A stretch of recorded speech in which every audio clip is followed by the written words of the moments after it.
By design, these are much like John at Pantheon. These are symmetrically opposed waves so that you're not depositing electrons on either end, because you don't want any reduction or oxidation on either node. There's harmonization, there's a resonance property to the frequency, and people are telling me they can feel the waves, and they feel bodily sensations that they weren't commonly feeling without the MagnaPuncture.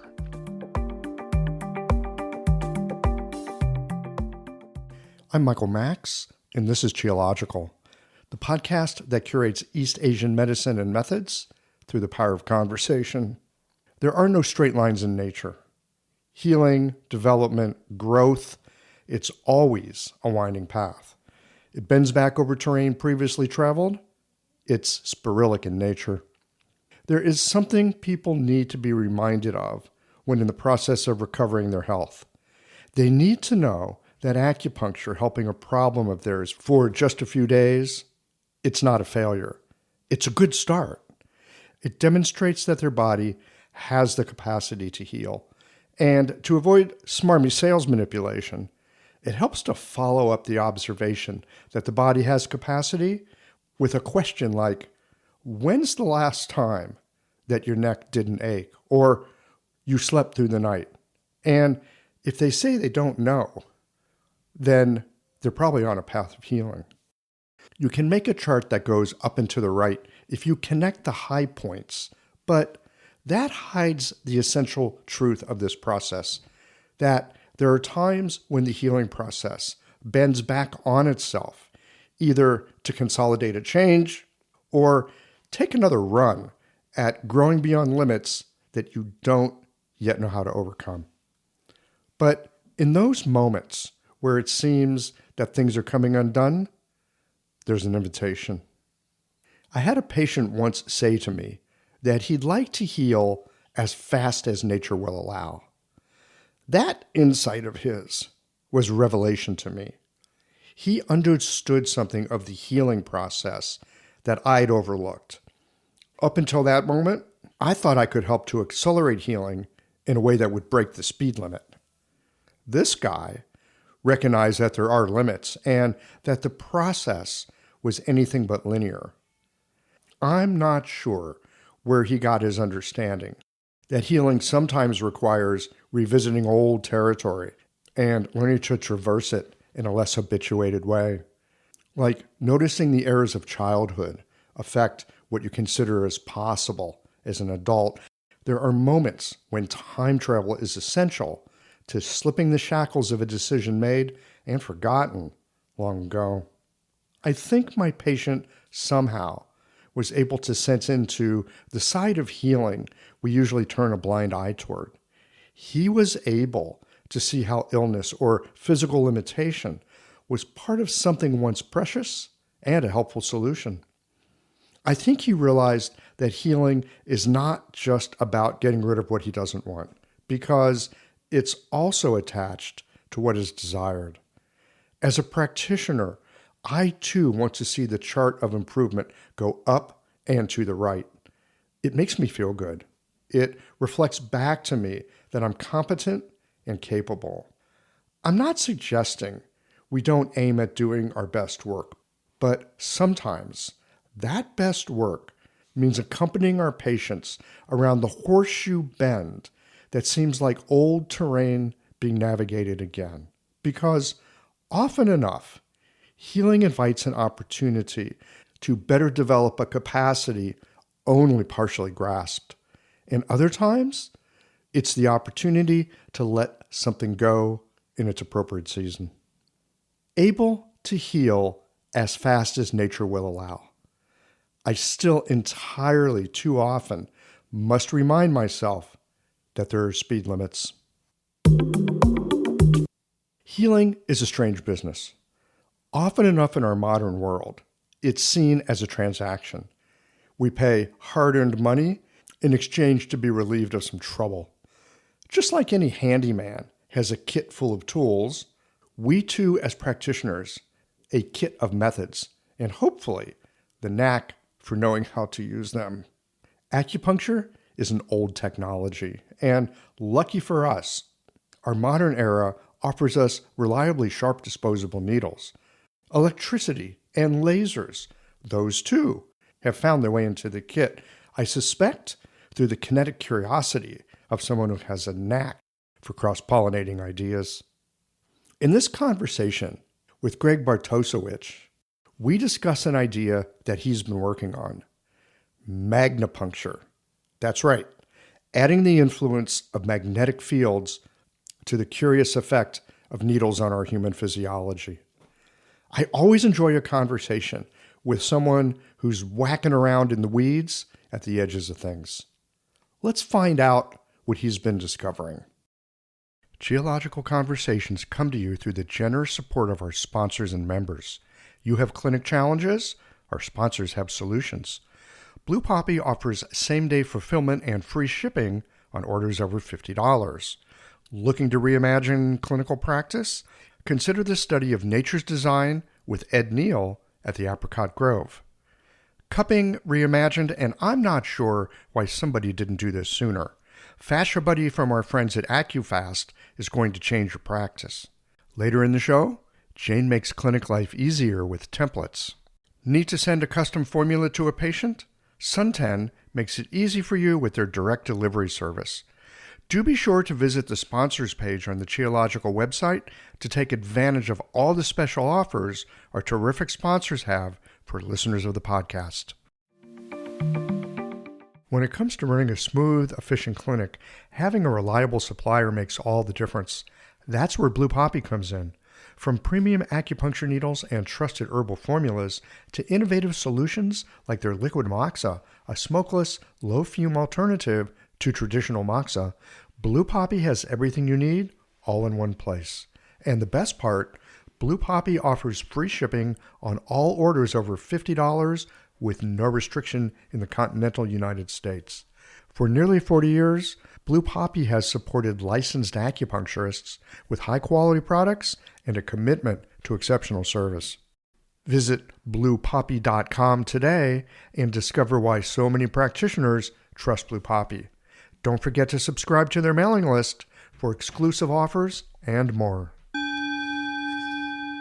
Are you ready to create your practice through an in-depth study of the original writings of Chinese medicine? Beginning August 24th, join the Apricot Grove and Dr. Edward Neal on a transformative journey into the roots of Chinese medicine. If you are new to the classics, their Wisdom of the Cosmos class offers a wonderful introduction to the original writings of Chinese medicine and Neijing, nature-based medicine.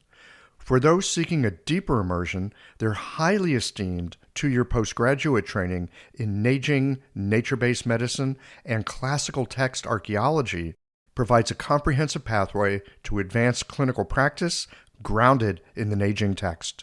Come and join a vibrant global community reimagining clinical practice through the traditional writings of the Huangdi Neijing and study of nature's design. Tuition assistance is available. Visit neijingstudies.com to learn more and enroll today. Hello, fellow change agents.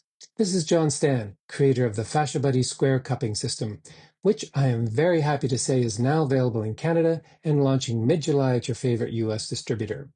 This innovative, multi-sized square cupping set is opening up fresh treatment possibilities everywhere.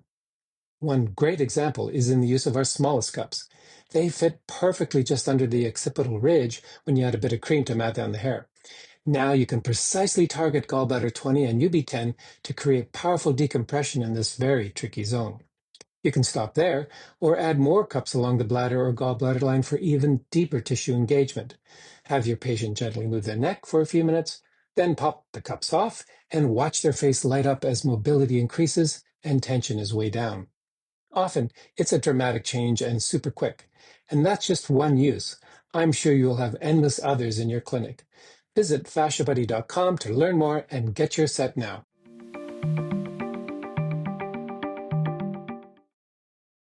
Greg Bartosiewicz, welcome to Geological. Thank you, Michael. It's an honor and a pleasure. You know, truly the pleasure is all mine.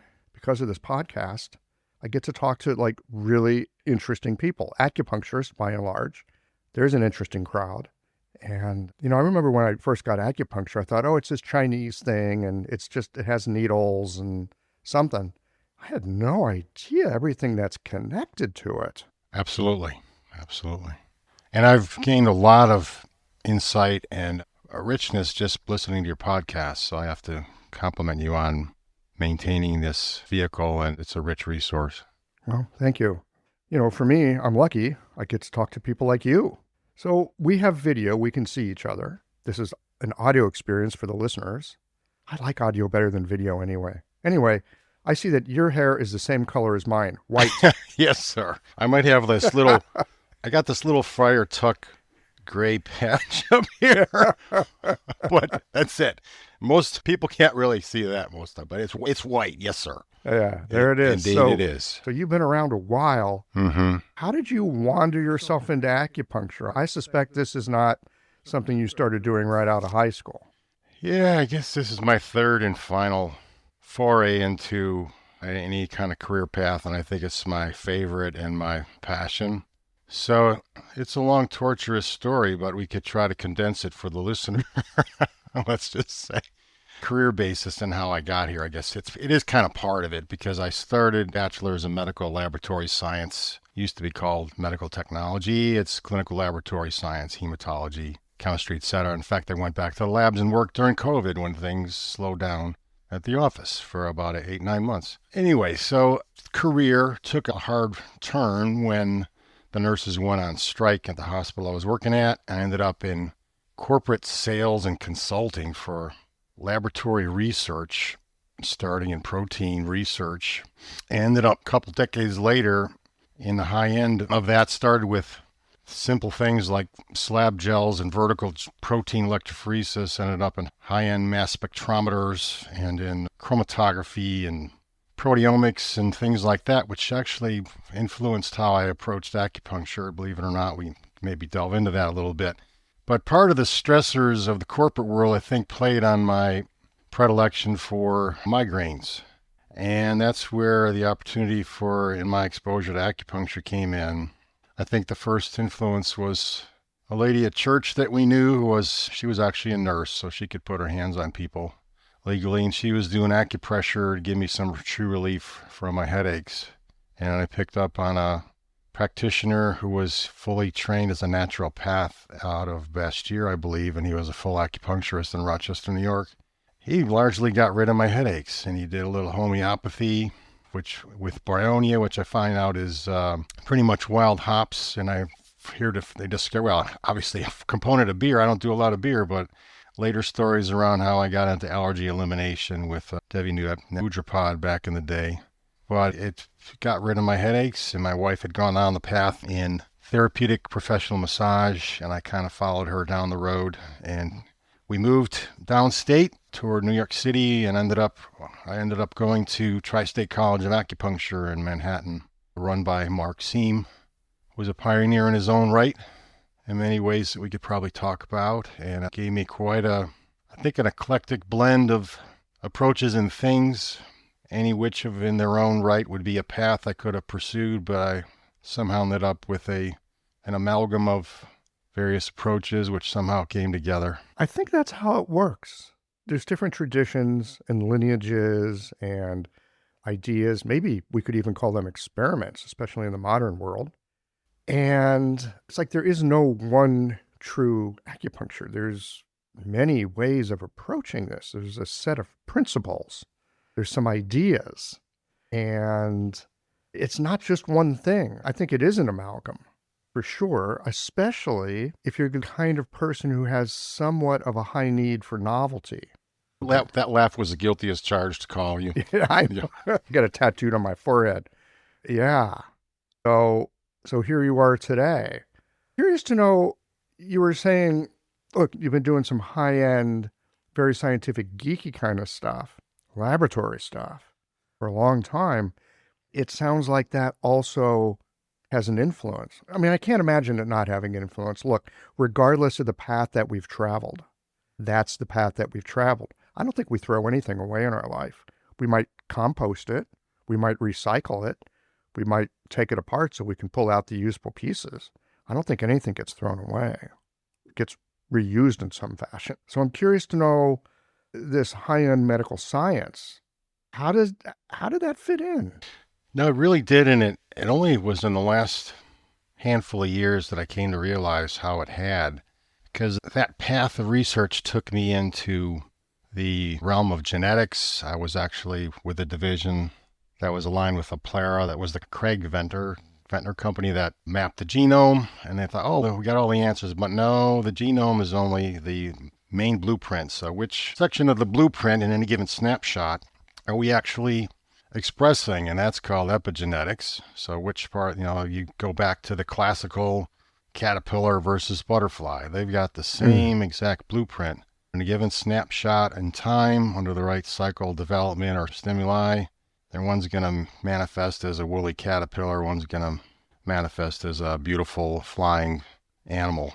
So that's epigenetics. And then that takes on the proteomics, which is the protein map, the overall mosaic of proteins that are expressed by those epigenetics.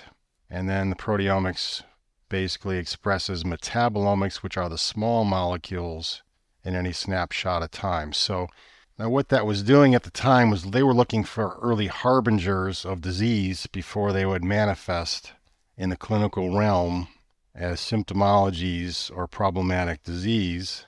So they were mapping these things, and they would eventually sometimes find genetic or other markers that they could bring to the clinical research to discover these things beforehand, or even seek out new drug candidates for particular targets. So come back to the acupuncture relevance in today's discussion.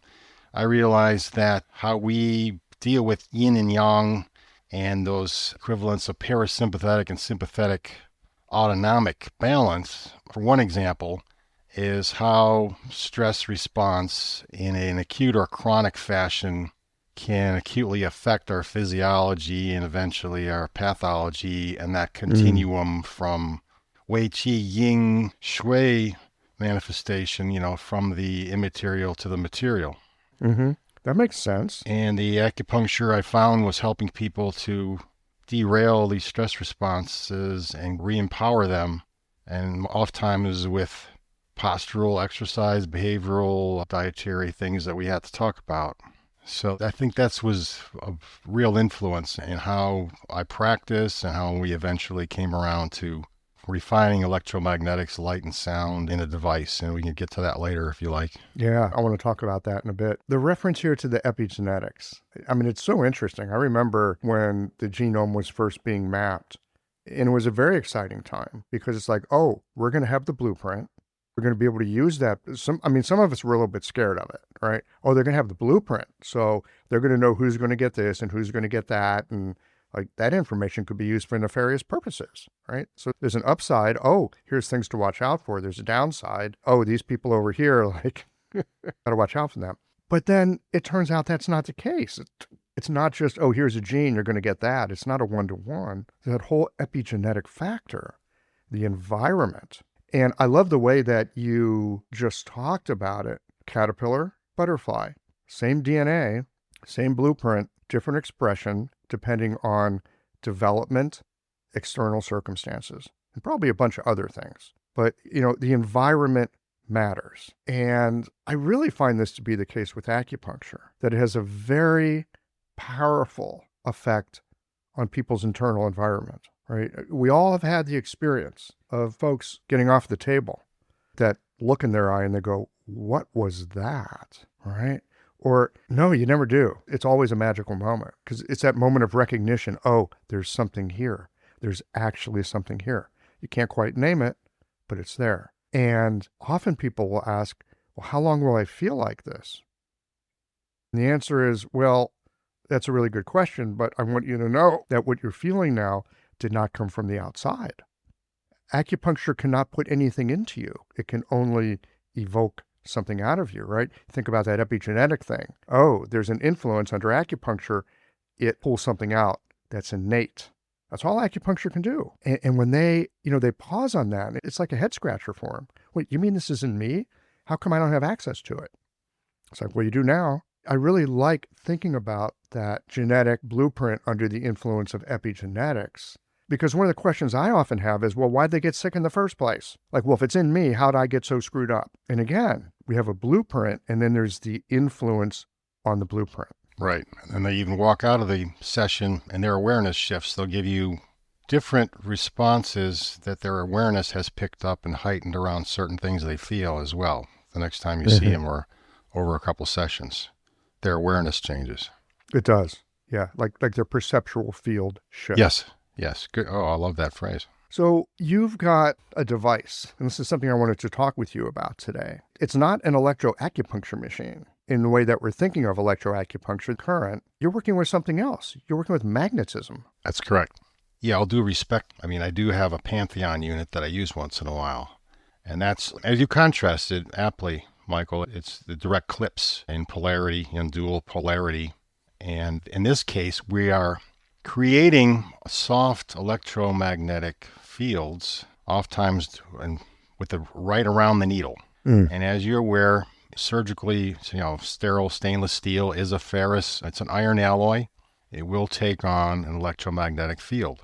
So we've even got it's patented now. We've got a secondary patent on the coil design because they're actually conically wrapped to shape the field. I came up with the concept all due honor and appreciation to my friend and collaborator, Dennis Marcantonio, who undertook this with me, who actually believed in this concept and figured out how to build it, is that we have them in pairs. And so on a given session, anywhere from 1 to 4 pairs of these pods will be on the client patient. And there's reasons which you as an acupuncturist could even conceive of how you use pairs, given system or meridian, circuit, and all sorts of reasons. And we're flipping the polarity north-south versus each other in opposition. What does that mean? So when one of the pods in that pair goes north-south, its partner is going south-north. We have the control box that's basically flipping the polarity at a frequency that we tell it to, which is still based on our intake as acupuncturists and how that frequency harmonizes with a given type of condition and where it resides. We already have access to this information. So like a lot of times on the first session, they might come in, I might put it at 8 hertz, which is pretty much the Schumann resonance frequency. I'm not sure if you've ever heard that. No, I'm not. What is that? So it was measured by a scientist, I think it might have been early 1900s, by the name of Schumann. And it was measured concisely at 7.83. Most people are okay with the whole number. And basically, it's the frequency at which the Earth has with the ionosphere as a huge charged electromagnet. So most of the patients I treat, I think, are terrestrial beings for the most part, as I can tell. You haven't had many lizard people come in? Well, not that I'm aware of, but anyway, I was just trying to make a little joke. But the frequency is very healing, and it's been substantiated and researched that it's a healing, grounding frequency. It's like it might be akin to taking a walk on the shallow surf at the beach. There's documentaries on earthing where you talk about these grounding effects. And then you as an acupuncturist know that things like, even as an example, like liver yang rising, like you listen to those 3 pulses, relatively speaking, greater than 2/3 of the energy is going to be carried in the upper 2/3 heaters, and you want to pull it down. So I could even put a pair of those MagnaPuncture pods on kidney 1 without needles, and we get the energy to pull down. And then we also use LEDs and acoustic speakers in the pods too, which we can speak about later if you like. There's other reasons to do that. Okay. You're really going into the ether here. Yeah, I'm sorry. I hope it's okay. Good. Again, this is why I like these conversations. There's a lot of ways to think about acupuncture, and there's a lot of weird stuff in the world. I've actually been hearing about earthing lately. For some reason, I've had patients coming in and talking about it. And I live in St. Louis, Missouri. I'm kind of a meat and potatoes acupuncturist. I don't really use electro, and I just do acupuncture. But I'm curious about different things. And, you talk about like the ionosphere, and I think back to like my 5th grade self in science class, when you first find out that there's these different fields that are being generated by the spin of the Earth and the molten core and just all the other science that I don't understand. But there's all this stuff going on the planet that we're in it, but probably only very marginally aware of it. I suspect migrating birds way more aware of it. I suspect many animals way more aware of it, more sensitive humans aware of it. But people like me that are kind of bricks, not so much. Yeah, I did read most of the books like Vibrational Medicine and The Body Electric before we got into some of this. But yeah, you're right. The birds and their homing instincts with electromagnetics. Yeah, for sure, it's a real thing. And again, just coming back to the beginning of this conversation, talking about epigenetic influences under certain circumstances. Well, I mean, we live in a magnetic field. Like messing with the magnetic field on the body and in the body. That sounds really interesting. I've had John of Pantheon Research on the podcast in the past. Oh, he's fascinating, right? The guy is really, I mean, electromagnetic spectrum will like open your mind up to all kinds of things. You're right. It's a whole nother mechanism. And I've, even over 5-6 years, I think I'm just scratching the surface, but I'm still kind of surprised what it's facilitating. Because what had come out, we did some content. It ends up Dennis's brother-in-law, Michael White, is a post-production movie sound and video engineer out of Hollywood, and came and did some content with us. And we had a dozen clients in, and they all came in, and a lot of consensus was that they felt the sessions were lasting longer and we resolved problems more quickly, because many of these people had been to other acupuncturists and various, we know how diverse acupuncture is, so that's a broad sweeping statement, but it was kind of humbling and motivational that, we thought we were probably onto something. And that, how did you first get onto this? What was it that had you go, I wonder if there's something down this path? What got your attention? So, I appreciate that question, because I still have to ponder it at times. And again, part of the influence of I was consulting and selling these mass spectrometers, which are using radio frequency and charge fields to pull ions down a vacuum path. And basically, I started reading about Tesla and coils, and it was just fascinating to me. And somehow I started to talk about this with my friend Dennis. We'd go out to the local pancake place and we'd sit around drinking coffee, and I'd tell him about some of these concepts I was thinking about, and something clicked, and he said, well, why don't we do something with this? And he had patents on things as diverse as ways to cap oil wells that had burst, and he worked on the Alaska pipeline, and he worked on electric devices before, and he came up with a way to build this thing and create a controller box around it with his own 3D printer, which I'm still amazed that he put this together. And in fact, I still remember the first time. This had to be like close to 8-10 years ago. I hooked it up and I was using it. This is really funny, Michael. The first raw version of this device, Dennis pulled some solenoid switches out of a dishwasher. And if you know what a solenoid switch is, it's a coil. It's basically a coil wrapped around a cylinder. And then when you throw the electricity on it, it throws a cylindrical magnet, pulls a cylindrical metal piece and connects the circuit. I think that's one mechanism where whatever gel or detergent would kick into your detergent compartment, that's on a solenoid switch. So here I am, if you can imagine, I'm lying face up. I'm sticking these solenoid coils on my anterior from a dishwasher, and it's hooked up to a frequency generator that Dennis came up with. It's like an off-the-shelf, like a frequency generator, and you could put a frequency in there. So I'm putting them on Ren, and I'm putting them on Mu, like Ren points, Mu points, and I'm changing the frequency. I'm going, oh my gosh, I'm really feeling these shifts with different frequencies. You're not using needles, you're just No, I put needles, I should say, I put needles in the cylindrical hole is way large enough to put a needle in. And I'd stuck these on with these Dr. Scholl's padded corn pads. So they stuck on my body, and then I tapped in the needles with a given technique. And I like CV17 and, Rent, Chi High, I just put them on. I'm like, wow, this is doing something. I wanted to sit there and let this thing run for a while. I'm like, this is doing something. So that was the earliest version. And then he hand wrapped literally, I don't know how many scores of these pods now. He and his wife hand wrapped these cylinders, and they came up with the concept to do a conical wrap for the field to contour to the acupuncture point. Because our bodies are full of, like we have a large toroidal electromagnetic field coming out of our heart that goes out like 10, 15, 20 feet. It's like a French cruller on its side, and these toroidal lines are stretching out. Like you might get a gut feeling about somebody when they walk in the room, like kind of click with them right away, or you got this feeling, and that might be part of it. So yeah, all due praise to Dennis for, believing in this, imagining, and somehow making it come to reality. This episode is brought to you by Jane, my favorite clinic management software that's here to make practice life a little easier. For many of us practitioners, documentation can feel a bit clunky and disrupt the flow of an appointment. That's where Jane's templates can help. With dozens of customization options, you can tailor your templates to your workflow so you can focus your energy on what matters, which is helping your patients. Instead of starting from scratch, Jane includes access to an extensive template library built by practitioners across different disciplines.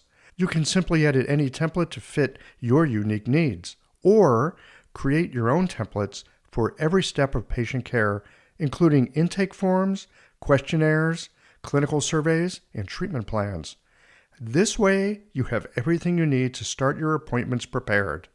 Learn more about how Jane can help your documentation work for you. Head to meet.jane.app/documentation to book a demo. Oh, one last thing. If you're ready to get started with Jane, use the code QIOLOGICAL for a 1-month grace period on your new Jane account. So you're working with magnetic fields in pairs. Yep. And you're flipping the polarities. Right. Some kind of a schedule, so to speak, some kind of frequency. Yeah, it's defined in hertz, so it's cycles per second, just like you would on a Pantheon, just like on the Pantheon. But there's no direct connection. You're just producing the electromagnetic field, and the field is resident around the needle. It's not electricity being put into the body. It's an electromagnetic field. Well, if you think about it too, there's another mechanism where there might be electrons jumping in and out of these needles. To produce electricity, I believe you just got to put a wire inside inside a magnetic field, and you'll make electrons move. This sounds a little bit like these Japanese acupuncture ion pumping cords, in a sense, in that Well, I think you still clip those on needles, though. You do clip those on needles. Yeah, and those are one-way. Is it a transistor? Yeah, well, those allow one-way flow. Well, I designed, these are, much like John at Pantheon, these are symmetrically opposed waves so that you're not depositing electrons on either end, because you don't want any reduction or oxidation on either node. There's harmonization, there's a resonance property to the frequency, and people are telling me they can feel the waves, and they feel bodily sensations that they weren't commonly feeling without the MagnaPuncture. You were talking about the Schumann frequency, which is Schumann resonance frequency. Yeah. Schumann resonance. Thank you. Which is basically the resonance of the Earth, right? Relative to the ionosphere. Relative to the ionosphere. So if you rang the Earth like a bell, the sound. And it's inaudible at 8 hertz. Yeah. Now, you're working with other frequencies and resonances, it sounds like, as well. Yes. How does that play in with what's going on with the patient? Right. So a couple other frequencies that are common, like, for instance, how the middle heater can be central to a lot of what's going on with wood bullying earth, or whatever's going on between, liver and spleen. Everything that's being manifest there is at 432 hertz. And there's publication out there on certain things, and then there's also the frequencies basically will rise as you ascend the body. So then I started to get into I had taken a workshop with Mikio Sankey as far as chakra and esoteric acupuncture years and years ago. But the frequency research we kind of did, we just picked up on some of the things out there, and it seems to work. So 432 for anything between, that xiphoid of the sternum and the navel, and that's in that middle heater, and that abdominal heater. to harmonize things. And that might be meaning, okay, I'll put on a node on the spleen mu and on the liver mu, or I'll think about putting Ren 12, CV12, and I might even put one on the equivalent of the throat chakra on the, just below the notch of the sternum. When I have to harmonize, if I'm in Yangming Tai-Yin, I might just do that. I might put one on the throat chakra and in the solar plexus, or actually on Ren 12, which is a little lower. Because the earth is the mother of the metal of the immune system. And a lot of times things are happening in autoimmune or in digestion or in allergy, which those play on each other. So we get those two heaters to harmonize via those chakras, which are also acupuncture points. So 432, and then 528 for the heart. Where do you get these frequencies from? What's this connected to? I mean, I've heard about 432. So, done a lot of, you pull me back if I dive down too many rabbit holes, Michael. I'll give you that license, sir. So, okay, I got a rope. Good. Oh, yeah. I hope it's a strong one. Yeah, so just through research, things like solfeggio frequencies, things like just the tonal audio frequencies that ascend the scale in the 7 chakras, those are good reference points. My daughter is a music therapist by training, so I'm not gonna sing you a do re mi, but there's those ascending scales of audio notes that are equivalent to frequencies. In fact, the 432, I think it's C, but there was a convention in Vienna, I think in the 1800s, that said C is going to be 440 from now on. But there's contention in, let's just say, the alternative health world. It's not resonant or harmonizing to us as living beings at 432 is like a true C that is actually more balancing to us rather than disruptive. Heard that. I've heard that discussion. Yeah. I haven't followed it real deeply.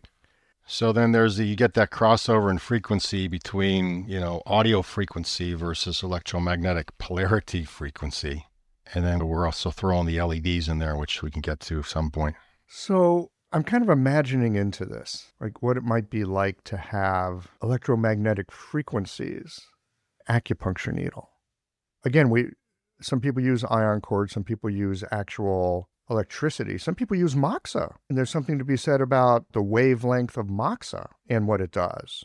Yeah. And in fact, I've even got a device. Okay, moxa lovers might hate me for this, but I've actually got a device. It comes from a company in France that is the, what do you call it? Is it the electromagnetic frequency? No, it's a wavelength. It's like the wavelength of moxa. There's a wavelength of moxa. Burn moxa, there's a wavelength to it. There's a wave shape. This device puts that out without actually burning moxa. Now, I get it. There's a lot of other stuff with moxa. My lungs are pretty sensitive, and so I can't really handle much smoke. So I've been using this device, and at least to me, it feels like moxa when I use it. And when I use it on patients, it's not just like adding heat. I mean, their tissues change in the way that you would expect a tissue change with moxa. So I kind of cotton these days that there are subtle influences, for lack of a better word, that you add it to an acupuncture needle and it amplifies things. I've had clients use that word, that they feel it's amplified acupuncture, and that's in their words.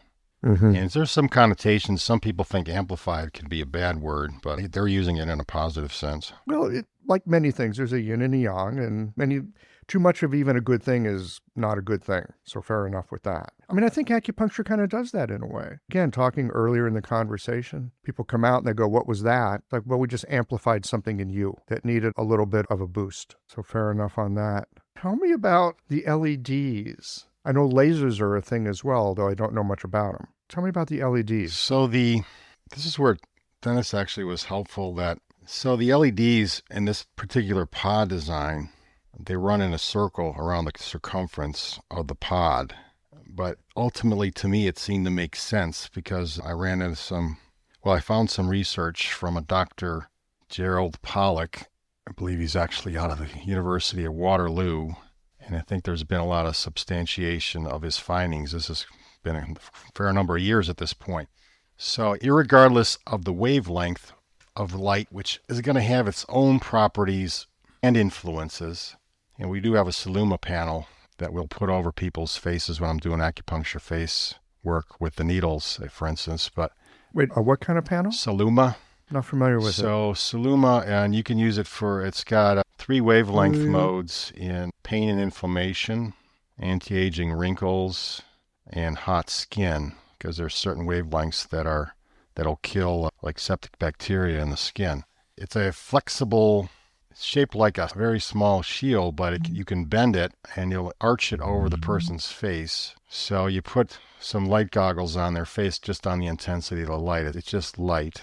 And in that case, I think there's red, near infrared, and a little blue for anti-aging. Just one example where there's like precedence, and there's red light. Everybody's doing red light therapy out there now. But there's precedence in... I want to get into that in a moment. So continue, but I want to circle back to that. Yeah, so it's called exclusion zone water. So photons on their own, when they contact water that's riding on a hydrophilic surface, because we've got a lot of water in our, well, how many, at 80% or so, whatever. We got a lot of water in our system, and the light will penetrate the skin. When it comes in contact with water, it creates an exclusion zone of a few microns where it'll exclude dissolved solutes and create a slightly electronegative surface.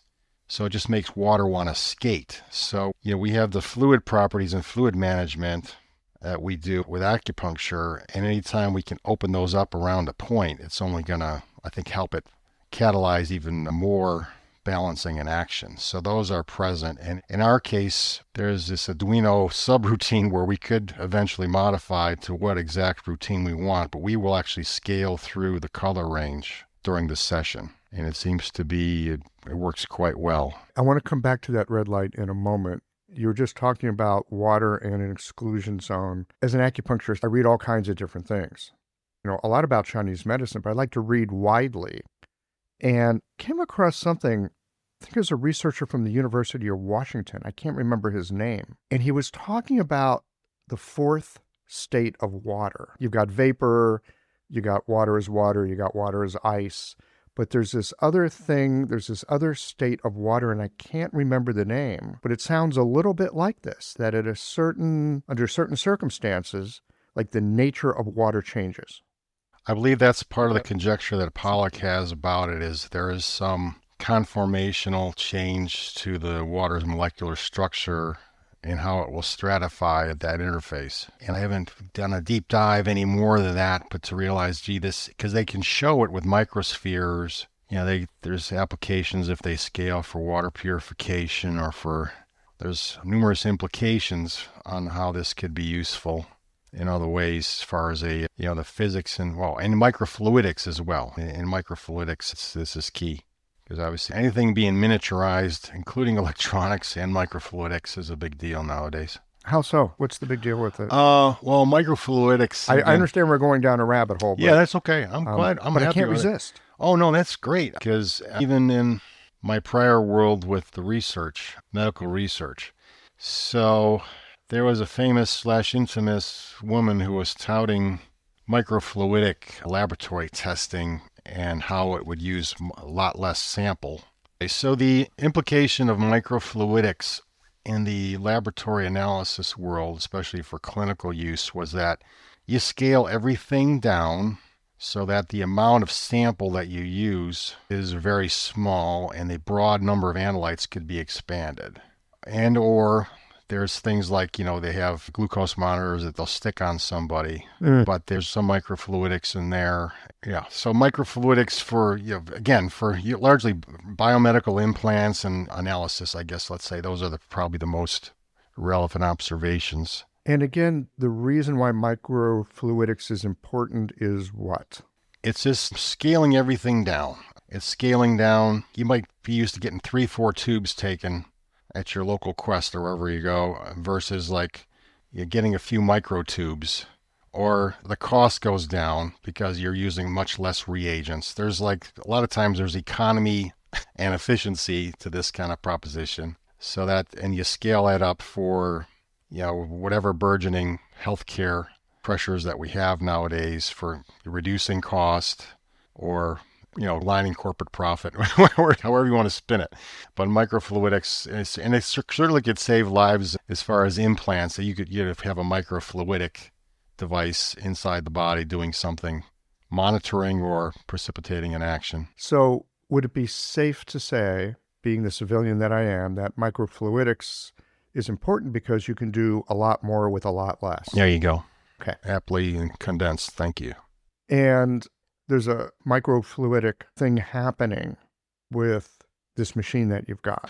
Right. Do I have that right? Yes. So the properties of, again, anything that's flowing to and from or through that point, when we're surrounding these LEDs, in fact, they're pulsing too. There's cellular phenomenon where certain wavelengths will be responded to by our mitochondria, which are little power plants inside the cells. So there's a purposefulness to pulsing them rather than leaving them constant on, because then they saturate and that effect is kind of dampened. Right, because of yin and yang. There you go. Oh, I love it. I love it. Thank you for bringing us back. Well, but I mean, God, I remember in acupuncture school, I didn't learn about yin and yang. They introduced me to yin and yang. I'm still learning about yin and yang. But that whole idea that if you put a bunch of yang into something, it's going to flip it into yin. And, I remember thinking at that point, well, okay, that's poetic and that's cool. How the hell does that actually work? Right? Because you would think if you put more in, you get more, more is more. That's the American. Well, I don't think it's just American. No, that's true. No, seriously, I think it's just kind of like humans. Like, ooh, that's good. Give me more of that. Yeah. No. Yeah, right? True. Yeah, give me more food. Give me more sex. Give me more cocaine. Like, whatever. Right? More is gooder until it's not. A pulsed field makes sense to me. Yin, yang, inhale, exhale. Something, nothing. Sleep, awareness, rest. Yeah. It makes sense, Jimmy. Yeah, even though the polarity of the magnets is another duality and another end of those two continuums. So we're in a very binary art/science. So that just adds We're binary creatures. And then that multiplicity of divisions of yin and yang, along that all those frequency bands from 0 to infinity. I love it. 0 to infinity that are made up of ones and zeros. Yeah. Wow. Quite a base 2. Anyway. I know I was so daunted by base 2 when I was in school, but I somehow finally grasped it. As an acupuncturist, you get base 2. Yeah. There we go. Yeah. We are base 2. Yeah. So you're working with magnetism. You're working with light. Tell me about red light. I know red light is like a thing these days. Mm-hmm. I understand is the anti-inflammatory properties of red light. I can't say I'm an expert in every color or wavelength, but that seems to be like even with the Sluma, it's coming in and out of the red and near red, and it's pulsing in those. And they have these, basically on the sheet, and it'll pulse up and down. In fact, I always leave it in pulse mode when I leave that. In fact, I've used that with MagnaPuncture and without around an ankle. I'll bow it around an ankle. I've had people wrench their ankles, and we'll do the opposing muscles that are wrenched across the ankle, let's say, the peroneal versus the soleus and the tibialis posterior, and we'll reset all those. One muscle belly is bunched up like crazy and its tendons stretched, and so reset those, and we'll bow the Saluma over it while the acupuncture is in place. So it's just another healing influence during the session. What is it about the red light? I know I'm getting geeky here. Oh, that's okay. But what is it about the red light that makes it anti-inflammatory? What's going on? There's things with the inflammatory responses. I don't know, like just even you talked about the heat wavelength of the moxa versus like you're close to red there as it is because you're on infrared for heat, as I understand it, because the other side is ultraviolet, which is the other end of the continuum. So there's responses at a cellular level, and they could be restrictive or vasosuppressive responses. So again, I'm not totally expert. I wish I could delve more into that answer for you, but I'm not going to try to pad it with Professor Irwin Corey type stuff for you. If you go back to, I don't know if you remember him. I don't. Okay. No. He was a comic, but he used to have science discussions, and he would misuse words and use up words to explain a scientific premise, and it could be entertaining. So I was just trying to stay away from that. As much as I want to entertain as well as educate, I don't want to go there. So there's something about red light, and if I really wanted to know more, I should get like a red light expert to I do have a it. handheld red light myself. Actually, I have one that's it's good size of a thick pen. I've got one of those as well. And again, this will cycle through. It'll be it'll actually they'll go clockwise. These LEDs will go clockwise and they'll pulse and they'll progress through the color range. Because I think the blue is like anti-infection for things at the surface, these kind of things. And then we throw the acoustic. I think they are because they've got those, I think, ultraviolet lights that actually kill bacteria and viruses. Right. Yeah, that's exactly right. Yeah. And then we throw in the stereoacoustic signal in there as well to further complicate the discussion. Because we have a stereoacoustic output to the pairs of pods. So we've added things like, we call it a meridian sound bath, that we can then provide the same signal to the ears in a stereo separation. So we're corroborating the acoustic balancing between the hemispheres, between the ears, and we're corroborating that with the pairs of points on the selected circuit or meridians. Oh, wow. So the same influence that is happening in the body to some degree as it goes through the needles and the magnetic fields and the light is interacting with the needles and thus the acupuncture points. But then you're also feeding this into the ears. And you got to realize the needles well, you've seen resonance between tuning forks probably. So there's probably a vibration, there's a sound, acoustic vibration that's taken on by the needles because there's speakers in each acoustic pod. All right, each pod has acoustic speakers in them as well. So we took that concept because we put an audio output, said, well, this is going to corroborate if we separate between the left and right ear and how that, these right-left, we're doing it with points on the body with acupuncture, even without any of these other energy augmentations, let's say. But we now provide the same audio to the ears, and there's things I've accessed that are called sound baths. But in our case, we're calling them a meridian sound bath because we're actually, like you said, corroborating the same balancing messages to the body and the meridians. Sunten has been a trusted name in traditional Chinese medicine since 1946. With deep roots in classical herbal wisdom, Sunten combines time-honored practices with modern science to support health and wellness. Their extensive line of herbal extracts and supplements is manufactured to the highest quality standards, helping practitioners deliver consistent, reliable results. Through the Sunten dispensary platform, licensed healthcare professionals can easily create and customize herbal formulas online. These prescriptions are hand-prepared and shipped directly to patients, making personalized TCM care more accessible than ever. Their commitment extends beyond products. They actively support integrative care by enabling clinicians to offer customized herbal solutions that seamlessly fit into modern treatment plans. With nearly 80 years of experience, Sunten remains a pioneer in bridging traditional knowledge with today's healthcare needs. To learn more, visit sunten.com or suntendispensary.com. Man, I haven't had a treatment with this, but I've got a reasonably good imagination. All right, so I can imagine having needles and what that's like, and I can imagine electromagnetic influence. I can imagine that, right? And then imagine having sound in my ears. I suspect people just drift off into some other state. I mean, that common acupuncture state, so familiar seeing people go off into. I suspect this really augments that. You're right. And I've been fortunate that I have a couple of patients, clients who are also acupuncturists, and they've commented on that directly, that they feel like they're getting deeper into those other realms, that it seems to be deepening that.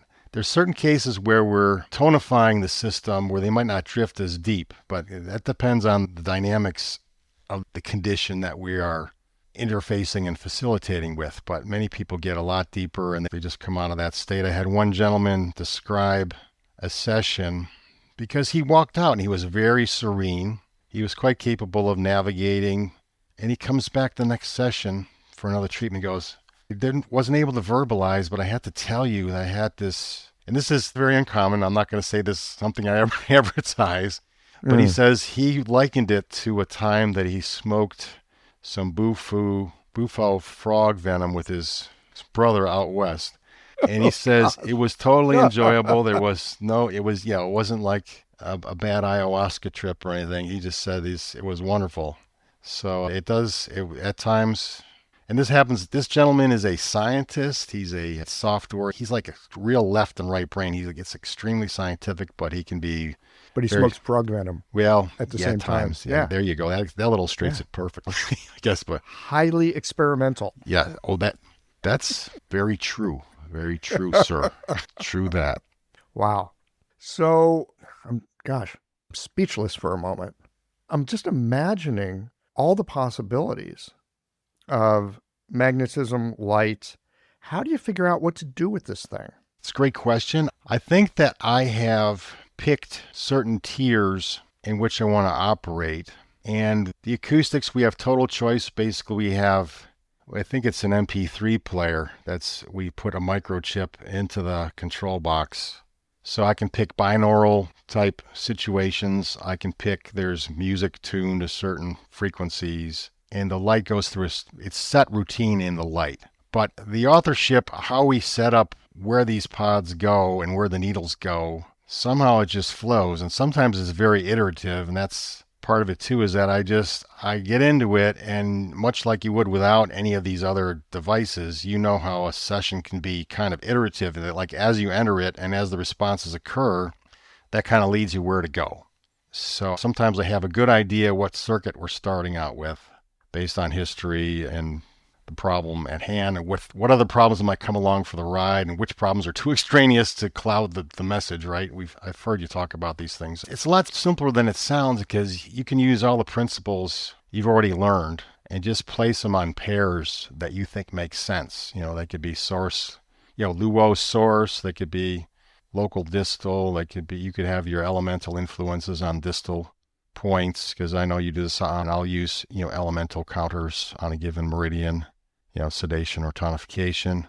There's chakra pairs. There's all sorts of things. I mean, I've seen energetic switches via the biofield viewer on the front of the body. As you know, as an acupuncturist, you work on a bunch of shoe points on the back and things are going to happen in the whole body, including the front.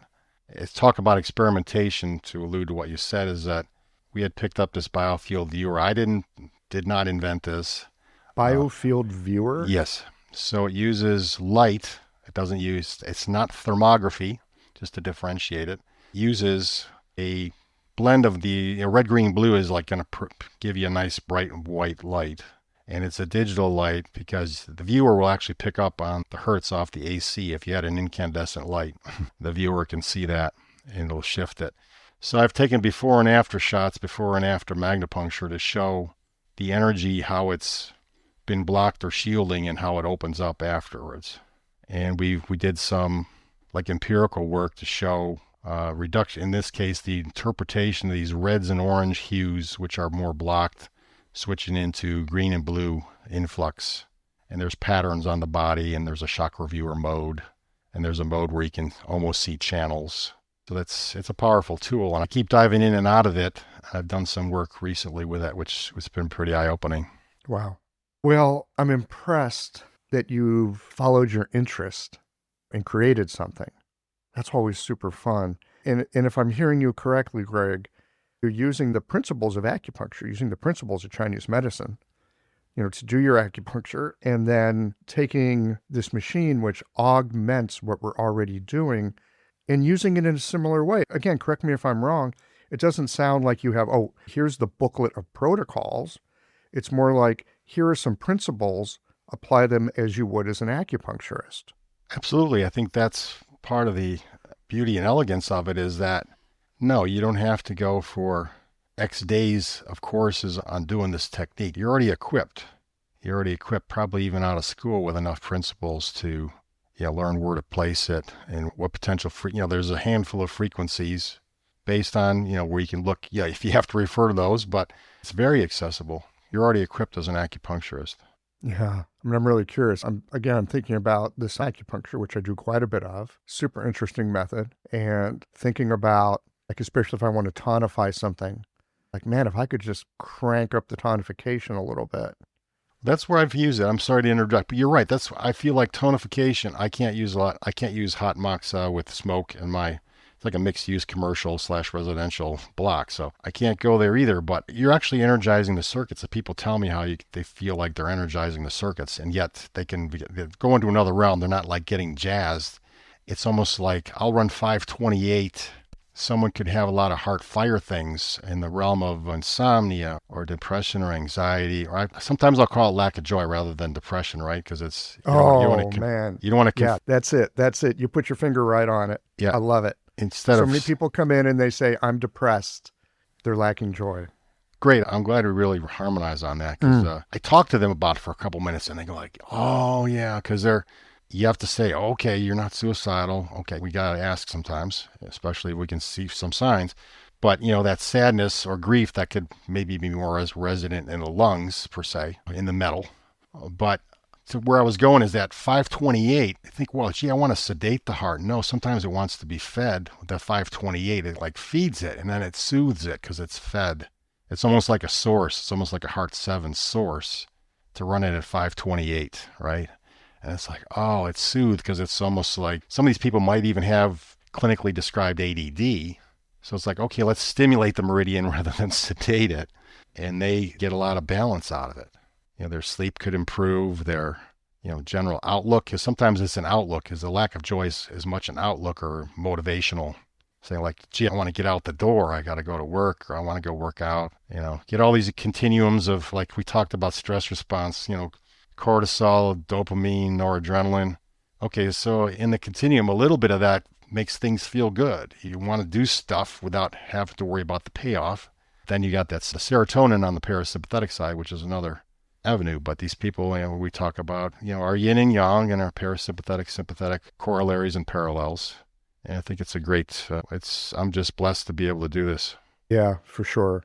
And I really appreciate your capacity here to take some very sciencey stuff, really speak about it in Chinese medicine terms. I'm glad to hear you say that because I'm cognizant that it could be lost in that discussion. So for you to say that I'm very glad to hear that. Yeah. Well, I'm constantly trying to bring things back to Chinese medicine framework because I think that's actually how you get better at practicing acupuncture. It's not that, I've got this idea and I'm using this mental model. It's more that I've got this perceptual field that I live through, and that gives you much more insight in how to help people. Because then you're not doing something to them, you're doing something with them. Correct, yeah.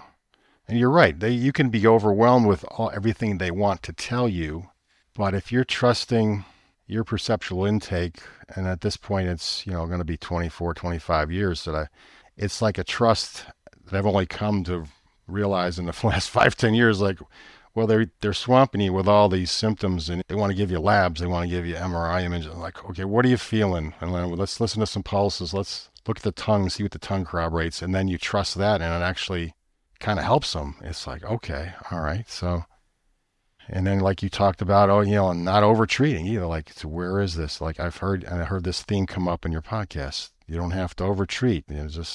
There may be certain symptoms that'll come along for the ride in that circuit or meridian, but you don't have to go for that outlier and cloud the message to the body on what's waking up and what needs to be evoked. 100%.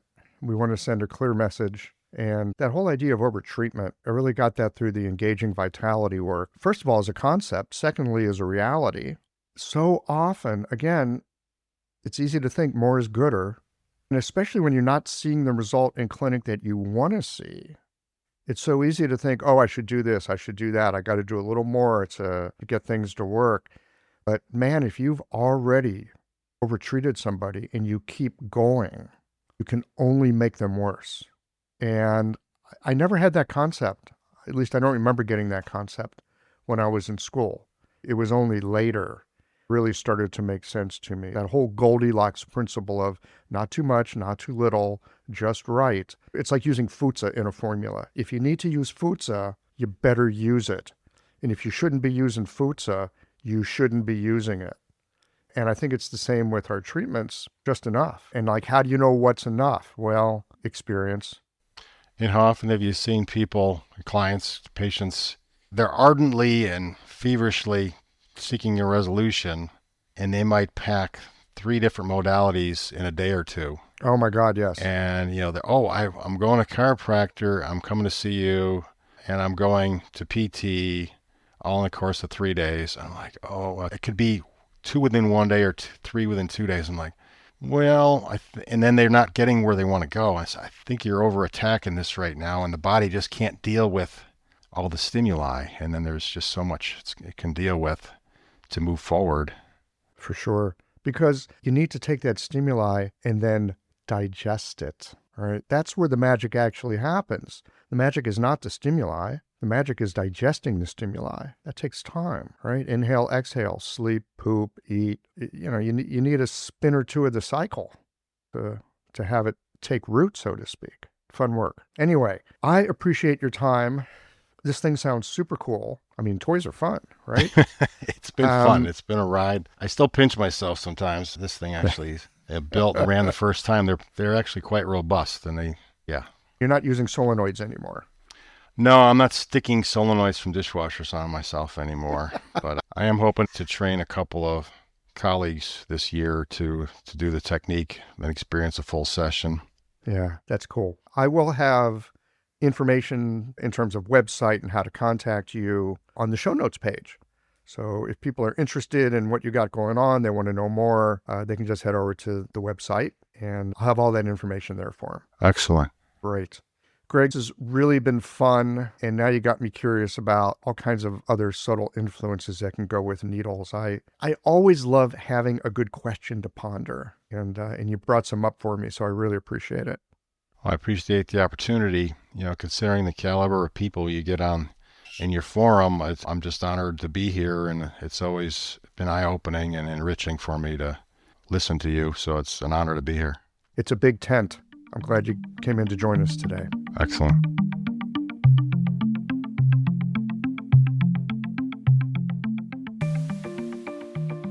Well, that puts a pin in it for today's conversation with Greg. I'm kind of an old-fashioned acupuncturist. I just use needles. So I'm walking away from this conversation thinking about all the subtle influences that I rarely think about. Magnetism, light, sound. Greg's approach reminds me that acupuncture doesn't have to be confined to needles and points. It's also about working with resonance, perception, and the body's ability to reorganize under the right circumstances. Something that struck me was the way that Greg talked about using frequency not to force change, but to gently invite it, like offering a tone or a signal that the body can attune to. That's very much in the spirit of how I already think about acupuncture. We're not putting something into the body. We're helping the body to elicit and remember something that it already knows how to do. And then there's the sound component, along with red light, magnetism, the idea that we can influence the system with soft fields and let the body respond in its own way.